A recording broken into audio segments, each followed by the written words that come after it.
I've been a global macro investor for over 50 years. And one of the things I learned is that some of the things that surprised me with the most were things that never happened in my lifetime, but happened many times before. I learned that in 1971 when I was clerking on the floor of the New York Stock Exchange. And the United States, on August 15th, President Nixon got on the television and he told the rest of the world that the gold that the dollars are supposed to be converted into, you won't get. And there was a devaluation. I worked on the floor of the New York Stock Exchange and I thought it was going to go down a lot, and it went up a lot. And I found the same thing happened on March 1933 with Roosevelt doing the same thing. And that taught me history repeats, but not necessarily in our lifetime. So 3 things are happening in our lifetimes that never happened before. And I saw that a few years ago and I started to need to do that study. And those 3 things are the amount of creation of debt and the printing of money to monetize that debt, which is having its effects on inflation, on the value of money, on many things. The second is the amount of internal conflict that we're having. The conflict over wealth and values, the great polarity that has gotten to the point of having irreconcilable differences and threatening our system.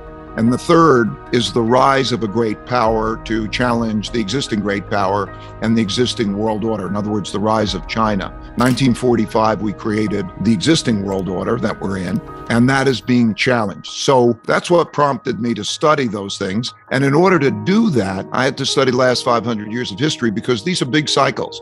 Thinking about the rise and decline of a reserve currency and its empires is a big cycle, and it was eye-opening. But I want to emphasize that the big cycle, it helped me understand what's going on right now with the Ukraine war, with the elections that are going to come up in the midterm elections, with the economy, and so on. So that's why I did it. I would not have been able to anticipate the 2008 financial crisis if I didn't study the Great Depression.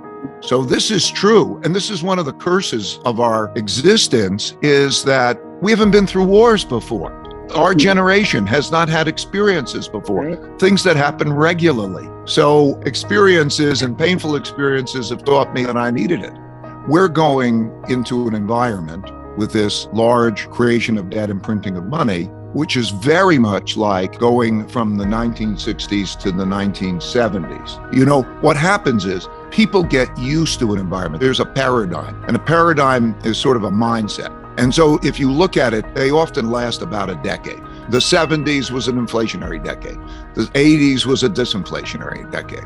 And they start off with surprises because the decades are more opposite than similar to the prior decades. So, for example, we're coming into the mechanics of you create a lot of money and debt and it's going to devalue it and it's going to produce inflation, but there's not an inflation understanding.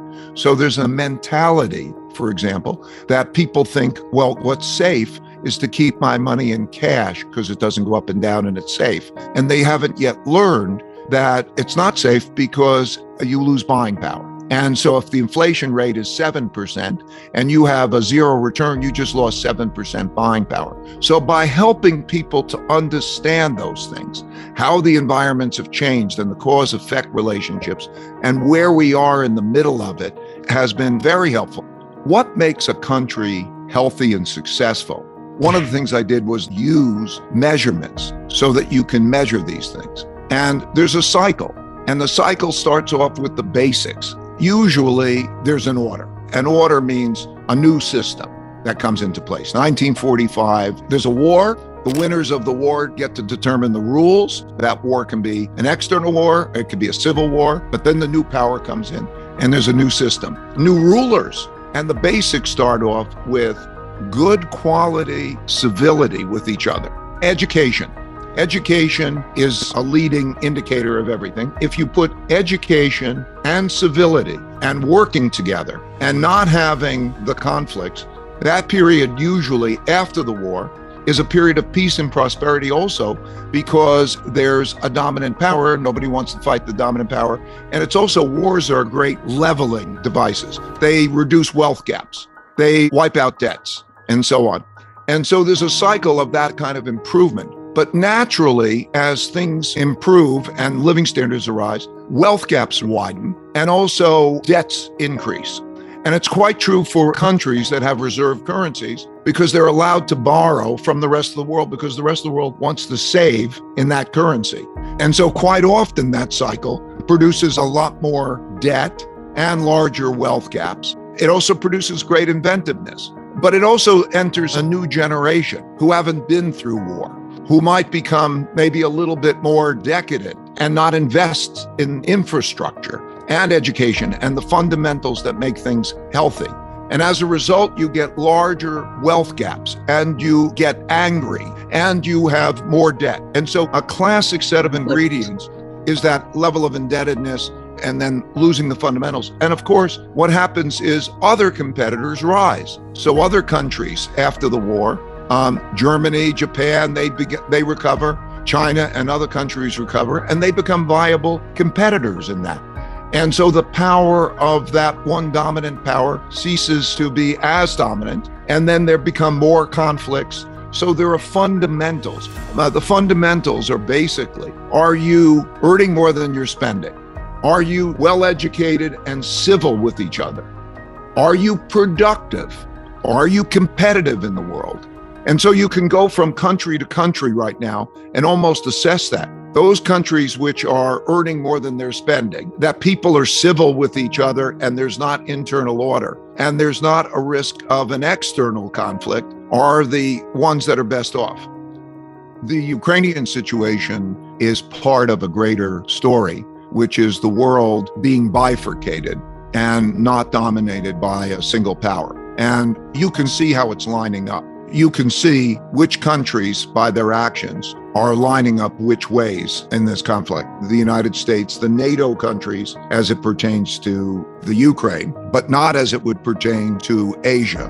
And you could see China, Russia, and you could see actions by India and so on, who is acting in what ways. And you will see that lineup be carried through in terms of things like, will there be a G20 meeting? And who will be on what side of the issues pertaining to that. So you're seeing this world polarity begin to line up, and you're seeing questions we'll see.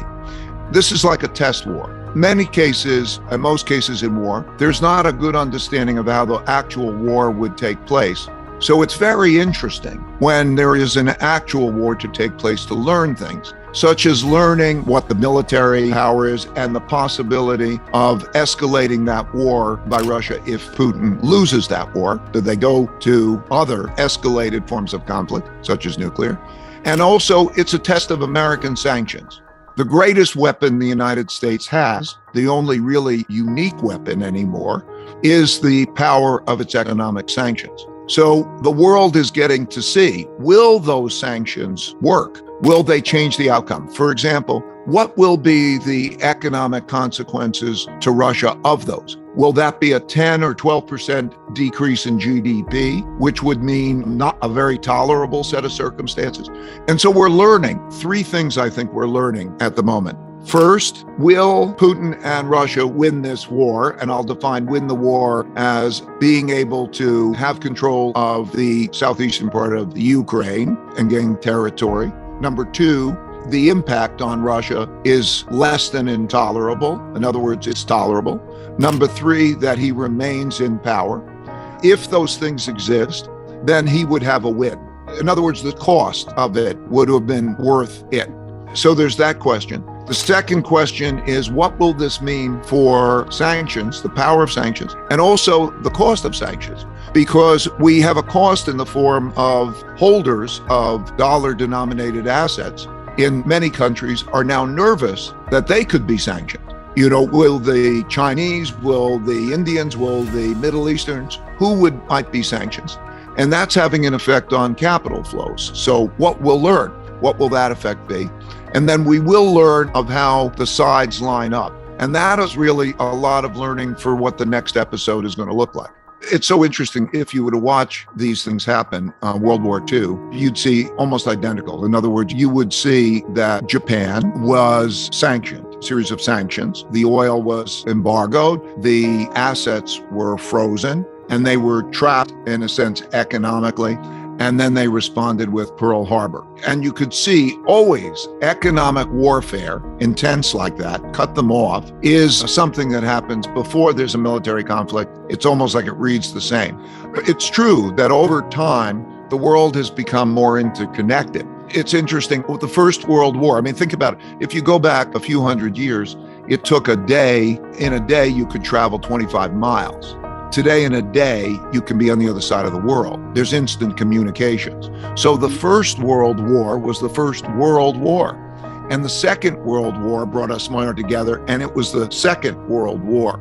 And so then we are all connected, and that brings us in that position. History has shown, interestingly, that connections did not minimize the chances of war. In fact, for example, in World War I, in order to minimize the chances of wars, which was then run by royalties, they intermarried. And there was nothing closer than to be intermarried, and yet they went into World War I and so on. So I think the connectivity, and it also brings up other issues like literally cyber connectivity and so on, and it creates a dynamic. It means that there are less safe places in this world war. So it makes it, I think, very important that we don't get into a war.